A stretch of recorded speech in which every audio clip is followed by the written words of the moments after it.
Hello दोस्तों, आइए भौतिकी के इस विषय को आरंभ करते हैं और इसकी शुरुआत करते हैं हमारे पहले अध्याय वैद्युत आवेश तथा क्षेत्र से।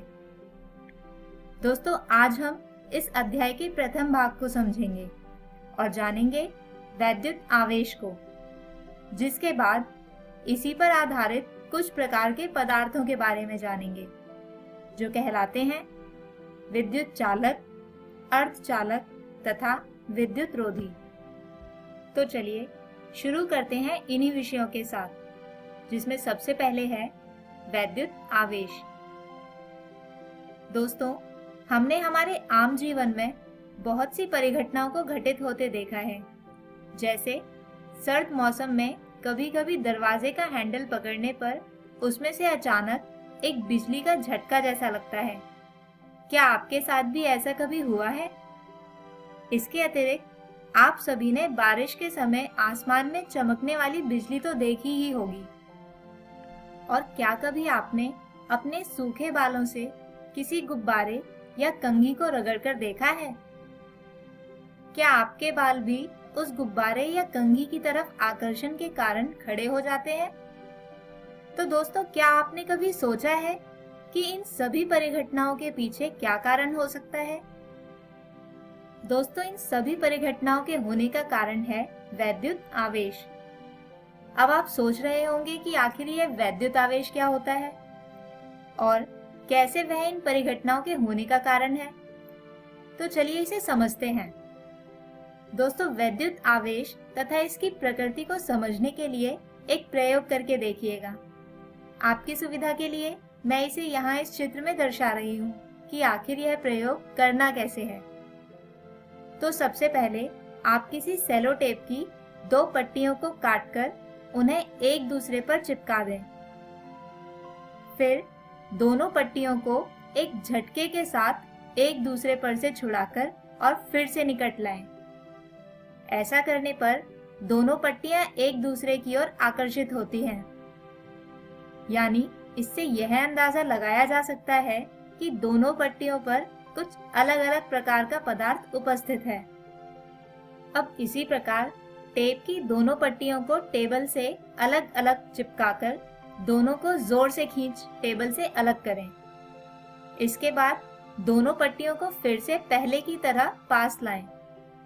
क्या अभी भी दोनों पट्टियां एक दूसरे को आकर्षित करती हैं? जी नहीं, अब दोनों ही पट्टियां एक दूसरे को प्रतिकर्षित करेंगी, अर्थात दोनों ही टेप की पट्टियों पर एक जैसा पदार्थ है। और दोस्तों, ये पदार्थ को ही समझा जा सकता है वैद्युत आवेश।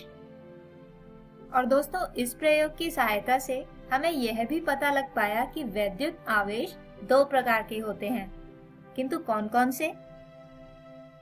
यह प्रश्न भी उस समय के वैज्ञानिकों के दिमाग में घूमता रहता था। प्रयोगों के आधार पर यह भी पाया गया कि जब समान प्रकार के आवेश परस्पर संपर्क में आते हैं तो वे एक दूसरे से दूर भागते हैं, यानी समान आवेश एक दूसरे को प्रतिकर्षित करते हैं, जैसे कि यहाँ पर दर्शाया गया है। जबकि इसके विपरीत दो अलग अलग प्रकार के आवेश एक दूसरे की ओर खींचे चले आते हैं, यानी ऐसे आवेशों के बीच आकर्षण होता है। दोस्तों, इन आवेशों की प्रकृति के बारे में हमें बताया उस समय के एक वैज्ञानिक बेंजामिन फ्रैंकलिन ने।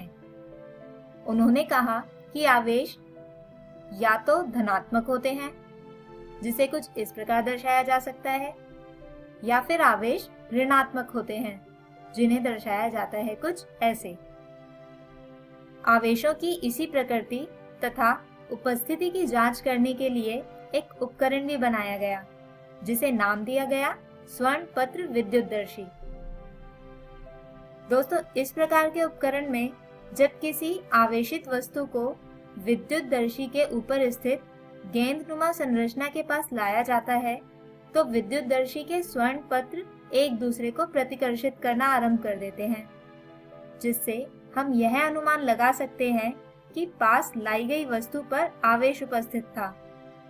इसके अतिरिक्त स्वर्ण पत्रों के बीच जितना अधिक प्रतिकर्षण होगा वस्तु उतनी ही अधिक आवेशित होगी। चलिए अब बात करते हैं कि किसी वस्तु को आवेशित किस प्रकार किया जाता है। तो दोस्तों, किसी वस्तु को आवेशित करने की मुख्यतः 3 विधियां हैं, जिसमें से पहली विधि कहलाती है घर्षण द्वारा आवेशन। इस विधि में जब किन्हीं 2 वस्तुओं को रगड़ा जाता है तो उन पर आवेश उत्पन्न हो जाता है। दूसरी विधि कहलाती है संपर्क द्वारा आवेशन, जिसमें आवेश किसी आवेशित वस्तु से किसी अनावेशित वस्तु पर स्थानांतरित होता है। और अंतिम विधि कहलाती है प्रेरण द्वारा आवेशन, जिसमें किसी दूसरी वस्तु पर आवेश पास में रखी आवेशित वस्तु के कारण उत्पन्न हो जाता है। दोस्तों, वैद्युत आवेश के गमन पर ही आधारित है विभिन्न प्रकार के पदार्थ, और इन पदार्थों को मुख्यतः 3 भागों में बांटा जाता है: विद्युत चालक, अर्धचालक तथा विद्युत रोधी। चलिए इनकी भिन्नताओं पर विचार करते हैं।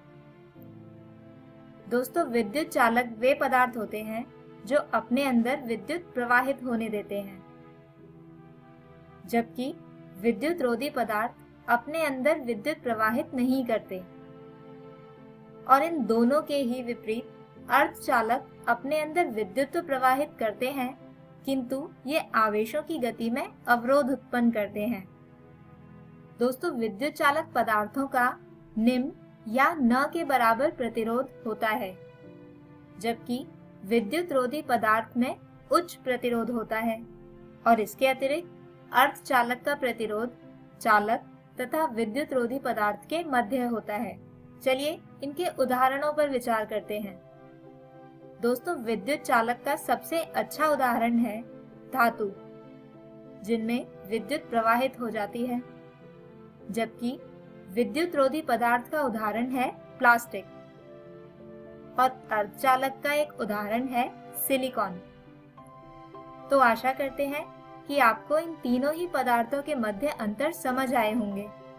चलिए अब इसी पर आधारित एक खेल खेलते हैं।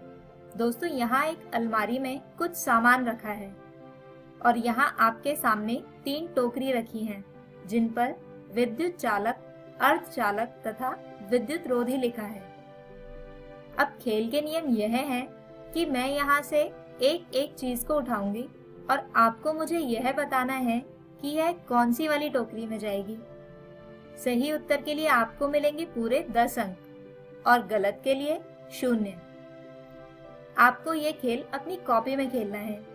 आपको लिखना है उस वस्तु का नाम और उसके आगे उसकी टोकरी का नाम। तो चलिए शुरू करें। आप अपनी कॉपी और पेन के साथ तैयार हैं ना? तो चलिए उठाते हैं अपनी पहली वस्तु, जो है एक लकड़ी का टुकड़ा। क्या लगता है आपको, यह किस टोकरी में जाना चाहिए? क्या आपने अपना उत्तर लिख लिया? तो दोस्तों, यह जाएगी विद्युत रोधी वाली टोकरी में। सही उत्तर देने वाले अपने 10 अंक लिख सकते हैं आप। चलिए अब लेते हैं अपनी दूसरी वस्तु, जो है कोई धातु। चलिए आप इसके लिए भी टोकरी का नाम लिख लीजिए। अगर आपने लिखा है विद्युत चालक, तो आप अपने 10 अंक लिख लीजिए, क्योंकि यह एक विद्युत चालक ही है। आइए अब तीसरी वस्तु की बारी है, जो है एक सिलिकॉन का टुकड़ा। क्या आप इसके लिए भी अपना उत्तर लिख चुके हैं?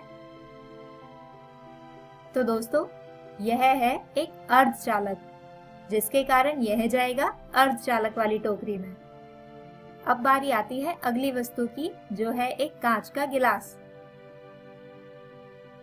क्या आपने इसके लिए भी सही टोकरी ढूंढ ली है? चलिए देखते हैं। तो क्योंकि कांच एक विद्युत रोधी पदार्थ है, इसलिए यह वस्तु जाएगी विद्युत रोधी वाली टोकरी में।